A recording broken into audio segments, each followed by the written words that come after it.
In the heart of Nottingham, where the lines are blurred between history and mystery, a centuries-old pub stands nestled underneath the castle. As you step through the ancient doors of the ye old trip to Jerusalem, you'll find yourself walking into a completely different century, complete with knights, crusaders, and even the kings and queens of England. Come and sit by me as we get into the centuries of history at the trip, and of course, the ghostly patrons that the pub has picked up along the way.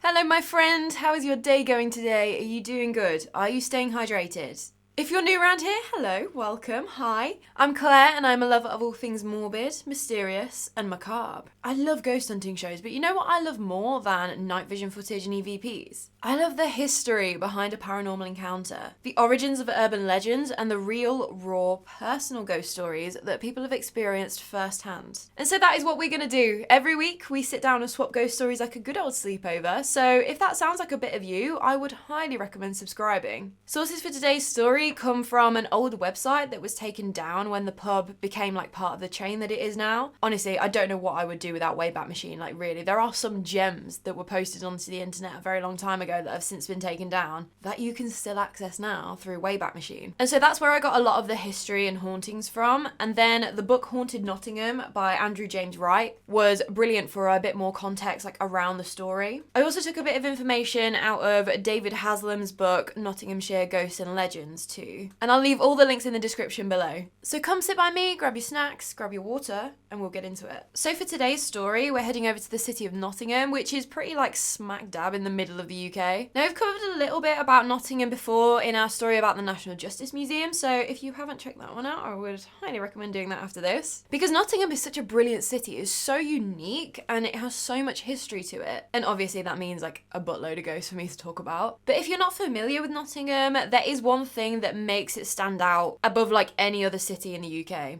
It's basically built on a network of like man-made caves underneath the city, because Nottingham sits on a bunch of sandstone, which is ideal for carving out caves. So it's basically like you get a 2-for-1 on your city. Like you've got the normal city and then the City of Caves, which is funny because that is actually what they're called, the City of Caves. And so the place that we're talking about today, it makes use of these caves. Like there are caves actually built into the structure. And it seems that the caves that are connected to it are used by some otherworldly characters too. We're of course talking about the Nottingham pub at the ye old trip to Jerusalem. Now that's a weird name for a pub, right? But its name has actually got a really specific meaning. So in 1189, Richard I, also known as Richard the Lionheart, he becomes King of England. Now, he's a good Christian boy, and there's been some drama going on in Jerusalem for a while now. And it was all centered around the Holy Land, which is basically just like a general area that encompasses Israel and Palestine.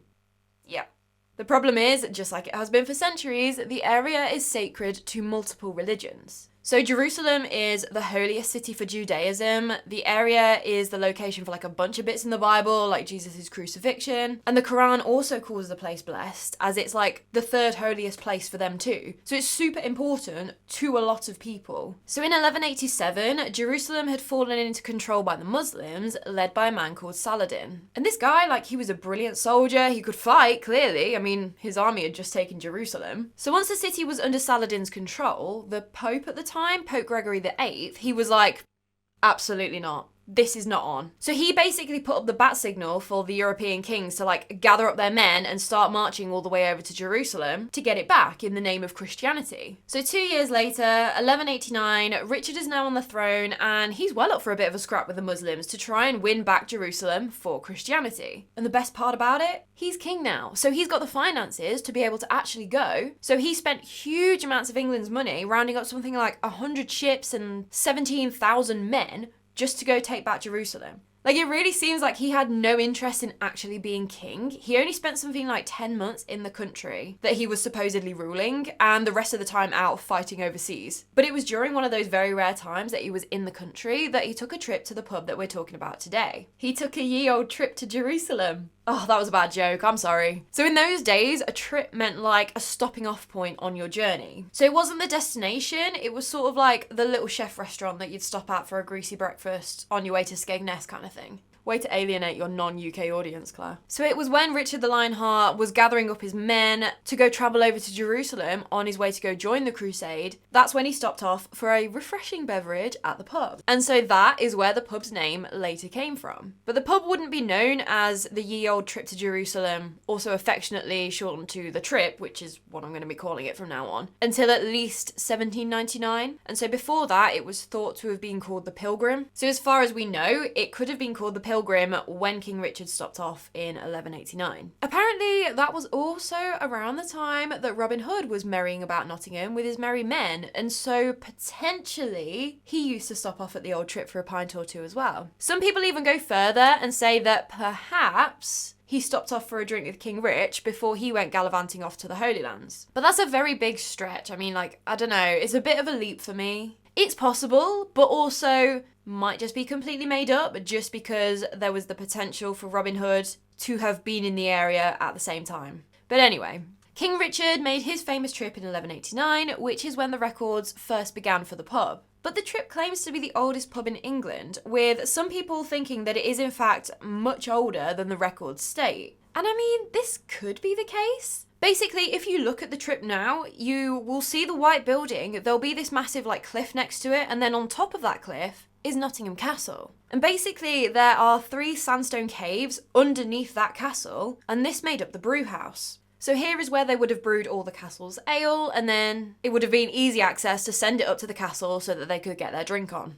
And I mean, not die from all the disgusting diseases that would have been in the just like straight drinking water from the river. So there's that too. And if these caves were used as the castle was built, I mean, that's 1068. So it could potentially be as old as that, which I wouldn't be surprised about because there is actually a speaking tube built in that people from the castle could like shout down their orders to the brew house in the caves below. Like the OG table service, like no Wetherspoons that required. So we know for a fact that the exterior, like that white building that we can see today, isn't that old, but it's not crazy to assume that there could potentially have been a building on that site brewing beer that could then supply the castle, but also perhaps the mere mortals living around in the area. But that wasn't the only connection with the castle, because before some of the caves were converted into the Old Trip cellar, they're actually thought to be an overflow of the castle's jail. And we all know what bright, sunny energy prisons harbour, especially medieval ones that are underground, right? So there is actually a condemned cell under the Old Trip, just like the one that they had in Nottingham Jail, which we chatted about in great detail the other day as part of the National Justice Museum video. But just to give you an idea, if you'd have been tried and found guilty and sentenced to meet your maker, the cell that you would have been thrown in before your inevitable exit would have been rough,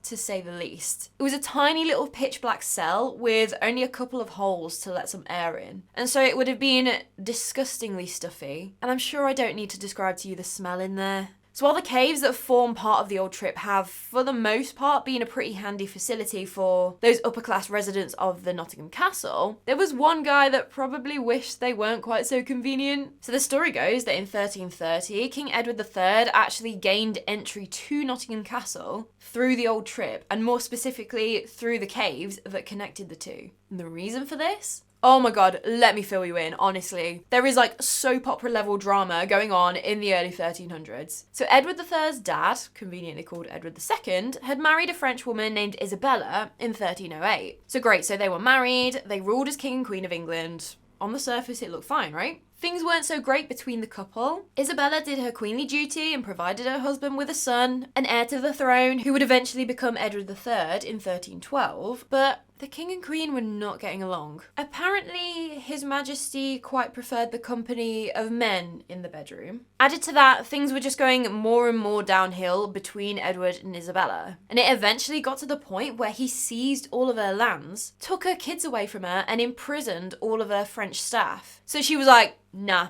not doing this. And she went back to France. It was kind of under the guise of like sorting some diplomatic solution out between England and France, as the French king had kicked off as well, but it didn't really end that way. It actually sort of spearheaded a plan to overthrow Edward II, as there were a lot of nobles that opposed how King Ed was running things. So it was at this point when she was in France that Isabella first met Sir Roger Mortimer, the first Earl of March. And they had loads in common. They both loved fine art, they loved reading about King Arthur of Camelot and the Knights of the Round Table, comfortable, and they apparently both loved high living, which I'm guessing is just like being rich. Like, I'm sorry, I think everyone in the world would prefer living the high lifestyle, but okay. Oh, and they also both absolutely hated Isabella's husband, Edward II.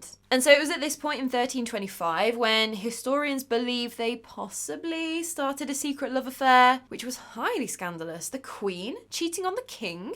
Absolutely not, but apparently so. And it seemed that their pillow talk had soon turned to high treason. They'd decided that Edward II had had it good for too long. The way he was running the country? Absolutely not. Someone needed to stop him. And so it was going to be Isabella, Roger Mortimer, and the modest little army that he had put together. But it actually worked. And it sounds out of a friggin' movie, like honestly. When they arrived in England, Isabella was dressed in like her widow clothes, you know, like all black, mourning for her husband's death. Like, what a badass statement. They went about brutally executing important members of her husband's regime until it was time for the main act. In 1327, Edward would meet his maker, although it's unclear how he actually died. Some say he was assassinated on Isabella's orders with a hot poker shoved where it absolutely should not have been, which seems absolutely wild. Other people say that he died after falling ill when he was held prisoner at Berkeley Castle, which isn't quite as interesting of a story, is it? So I'm inclined to think that that's what actually happened. So now the king is dead, which may or may not have had something to do with his wife and her lover. Funny that. Now Isabella gets to rule England as Queen Regent until her son Edward III comes of age. Impeccably planned out, weird, convenient, some may even say. But what comes around goes around. Isabella had only been Queen Regent for 4 years and had made the most of the lavish lifestyle, let's say. She made herself one of the largest landowners in the entire kingdom and just kept dipping into the royal treasury. And I mean, like, don't get me wrong, we love a strong, ambitious woman over here, but there's a limit, you know? When it's purely for selfish reasons, it ain't great. And the nobles of England were starting to notice too that her and Mortimer perhaps weren't the best rulers that England had ever seen. So there were rumblings, let's say, of discontent going on. And the thing was, Edward turned 18 in 1330. When that happened, Isabella and Mortimer could see the writing on the wall and basically ran away to Nottingham Castle and surrounded themselves with loyal soldiers. The secret entrance in the caves beneath the castle would prove to be the downfall of Roger Mortimer and Isabella, the she-wolf of France. Edward III used the caves that were connected to the old trip to gain access to the castle and arrest Roger Mortimer. He was held at the Tower of London before being executed, and his mother Isabella was placed under house arrest. So they kind of got what they deserved, I'd say. There were stories that said that Roger Mortimer had used the caves in the old trip to try and escape, but he'd been caught in there. But that doesn't seem to be like a widely accepted story. Either way, there is now one of the caves that's known as Mortimer's Hole in the cellar of the old trip. Elsewhere in the old trip cellar caves, you can also see the remnants of what used to be a cockfighting pit, if that was your idea of Friday night entertainment back in the day. Drunk men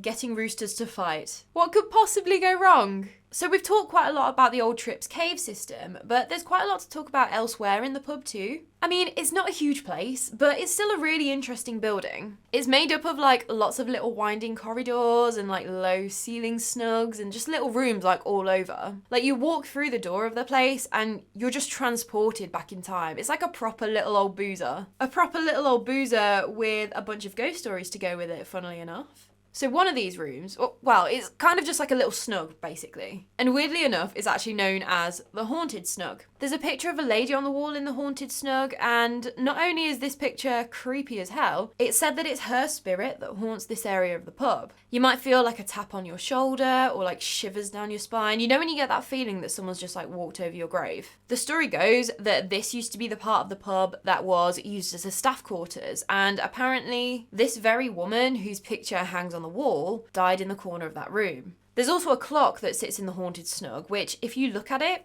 doesn't look like anything special. But then you look again and you feel compelled to move the dials and stare at the clock. Staff members have often found people like getting completely entranced with this clock for absolutely no reason. Like they'll even watch people on the CCTV just staring at the clock and like turning the dials, which is a bit weird.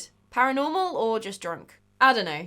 So another place worth mentioning that's like right next to the haunted snug is what's known as Yorkie's Lounge. The room is named after a previous landlord, George Ward, who owned the pub from 1849 to 1914, and his nickname was Yorkie, hence Yorkie's Lounge. It seemed that he absolutely loved the old trip, as he would always swear that he would never leave it, and he appears to be a man of his word. Apparently, he still makes his presence known by throwing things around and moving objects like tankards around to let people know that he's still very much keeping an eye on the place. There's also a staircase in the pub that appears to be haunted by the spirit of a little girl that likes to basically get in the way, bless her. Staff members will be walking down the stairs carrying plates of food when they'll be just stopped in their tracks by an invisible force on the stairs. They'll have to physically move around that particular spot on the stairs, just as if some small child is standing right there that they have to move around. And so obviously the caves are the oldest part of the old trip, so you already know they're going to be haunted as hell, don't you? The Rock Lounge is the oldest part of the pub, and apparently it's actually one of Nottingham's oldest caves. Both drinkers and staff have reported the strong smells of lavender and rosewater wafting through the room before disappearing just as suddenly. Apparently that's how you know that there's a resident female spirit in the room with you, although nothing is really known about her. A previous landlord reported that the Rock Lounge seems to be where a lot of the paranormal activity happens, kind of like a hotspot. Objects would mysteriously disappear and reappear elsewhere, bottles and glasses would fly off the shelves, and apparently the full body apparition of a blonde man in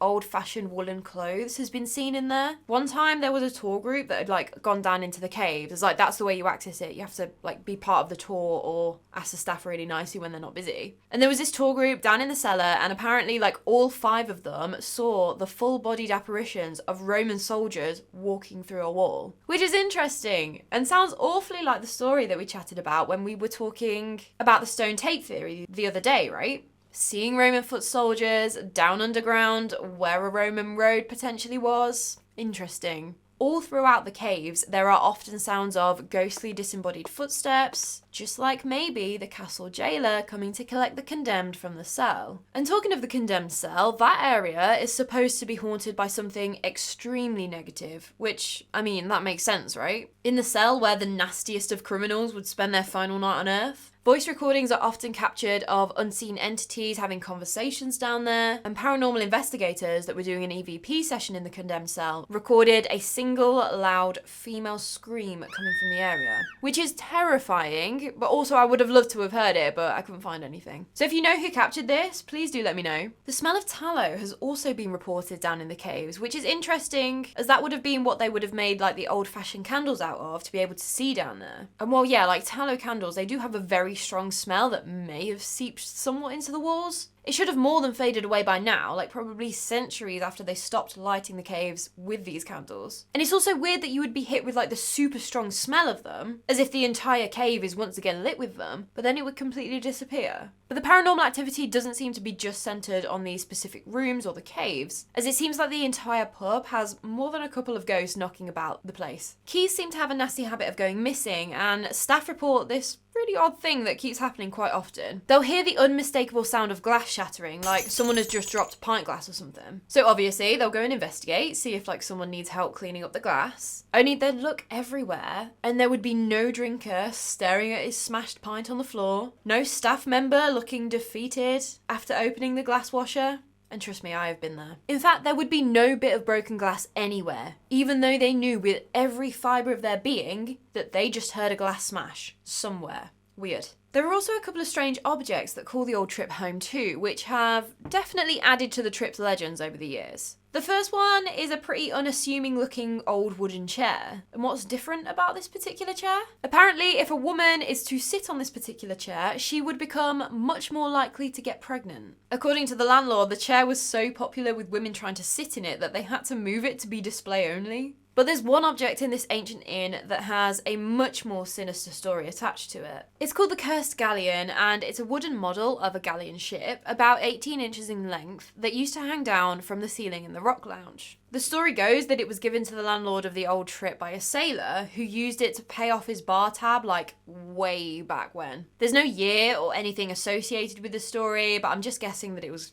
a very long time ago when sailors on long voyages would build like model ships to pass the time. A bit like whalers, like when they would practice scrimshaw, which is when they would like carve those like intricate little designs into whale bone. I don't know how I feel about that being accurate. Like sitting down and carving something on the bone of a whale you just harpoon during your downtime on a long sea voyage is one thing, but would sailors have really been able to build like big, old, intricate model ships? I don't know. I could be wrong, but I'm not sure. Either way, that's the story of how the cursed galleon came to be hanging in the rock lounge of the old trip to Jerusalem in Nottingham. So obviously, this thing is hanging up for however long. It's gonna get a little dusty, right? But that's the thing, that's where the curse comes in. In David Haslam's book, Nottinghamshire Ghosts and Legends, the landlady of the trip in 1994 claimed that at least 3 people who have cleaned the ship have died within 12 months of dusting off the cobwebs. We don't know who these people were, like when they died, how they died, even if anyone actually died, but apparently that was enough for the landlady to decide to put the cursed galleon in a glass case. For the main reason that no one would touch it or feel compelled to clean it, but then also to stop the ship from getting any dirtier. But how did it get in the case without someone touching it? That was my first question too. Apparently, the curse only extends to people actually cleaning it, so moving it was fine. Well, I mean, apparently it wasn't. There was a medium who just like laughed at the whole idea of a cursed model ship. She was like, yeah, that's BS, I'll move it, I don't care. So she was the one that moved the galleon into its new home in the glass case. She didn't die, but apparently she was in a really bad car accident and was messed up pretty bad a few weeks afterwards. Coincidence? Or should she have known better than to laugh at a curse? And you can actually still see the cursed galleon if you stop at the old trip now. It's sitting like on top of one of the bar areas. And so the long history of the ye old trip to Jerusalem is as rich as it is eerie. From its connection to Richard the Lionheart during the Third Crusade to the evil whispers that can still be heard echoing deep in the ancient caves. But what do you think? Have you ever visited the trip and did you experience anything a little bit weird? Please do let me know your thoughts down below. I absolutely love reading other people's thoughts and opinions, and of course your ghostly experiences. This story was interesting for me, I think. So with this one, most of the stories are pretty much just like legends that have been passed down through the landlords and the drinkers of the years. There aren't really any specific records or historical dates other than a few bits connected to the castle and things like that, because obviously people of the time would record important things like what was going on at the castle at the time. But you know what? I'm actually okay with it this time. I think it is entirely possible that the place is haunted. Like, it's old as hell, it's got a lot of history, and the possibility of imprisoning people like way back in the day. I mean, I wouldn't want to spend a night alone in the condemned cell, like, that's for sure. But then again, I'm scared of everything, so. But then again, I also think it's more than a little bit likely that the stories have just got like more and more embellished over time. Like every time the landlord passes the story down to a new member of staff or something, they might add like a juicy little detail that just makes the story even better. I mean, it's great for business. Like, people love visiting haunted pubs. Actually, on that, I have to apologise to the staff when we were there last month. It was mine and my other half's like combined hen and stag do, and we were out in Nottingham. And I'd been saying all day that I wanted to go to the trip to get some photos for this video while I was there in the city, like kill 2 birds with 1 stone kind of thing. And then as hen and stag do's go, the day descended into more and more alcohol being consumed. Somehow we still made it to the trip, like probably half an hour before they closed or something like that. And the staff were trying to close up, and all of us were just asking about ghost stories, and they just looked so over our bullshit, which I understand. Most of the photos I took of the pub were unusable, obviously, but apart from that, we had a great time. But back to the stories of the pub, I don't know. It just seems like any famous connection that they could make has been made at some point. So there are now like so many stories around the place. Like, oh, Robin Hood was around at the same time that the pub was recorded as opening. Like, yeah, sure, maybe he did use it to drink in there. And then people just take that suggestion and run with it and say, yep, this pub was used by Robin Hood. Probably to hide from the law. You know what I mean? But either way, I'm still not mad about it. Like, of course, I still love chatting about like the big hitters that everyone covers, like the Stanley Hotel yesterday and the Enfield Poltergeist like a couple of weeks ago and things like that. And I really hope that even with those like big heavy hitting episodes, you still got a little something out of it instead of just hearing the same stories about the same places over and over again, you know? But then on the other hand, like, I don't mind doing stories like this every now and then where it's just mainly based on like word of mouth legends and experiences. Like, sometimes it's just fun. It's just fun to tell the stories and like keep the legends going, you know? And plus with stories like these, like, they're probably not places that are going to get covered a whole lot just because like there isn't the historical evidence and the fact out there. But as long as we all bear that in mind and we just go into this to tell spooky stories and have a little fun, then you might be able to add a new supposedly haunted location on your list of places to visit. Anyway, that's enough of me rambling as usual. I'm about 70-30 that this place is haunted. By what, I'm not really sure. And if you're in the area, stop by for a drink. It's a great little spot in Nottingham. Just don't go too close to closing time and be very drunk on mimosas from bottomless brunch. But please do let me know what you think in the comments below. If you enjoyed this story, I would be forever grateful if you would hit the like button for me. And I would love to see you back here for another story sometime, so maybe, if you fancy it, you might want to subscribe. And if there are any haunted places or stories that you would like me to cover, let me know. I am always up for learning about new spooky yuki places. But that is all from me today. I cannot wait to chat with you more tomorrow. Have a brilliant day, and until next time, sleep safe. These eyelashes are great, but they keep on getting my fringy bits like stuck on them. Still won't stop me from wearing them though.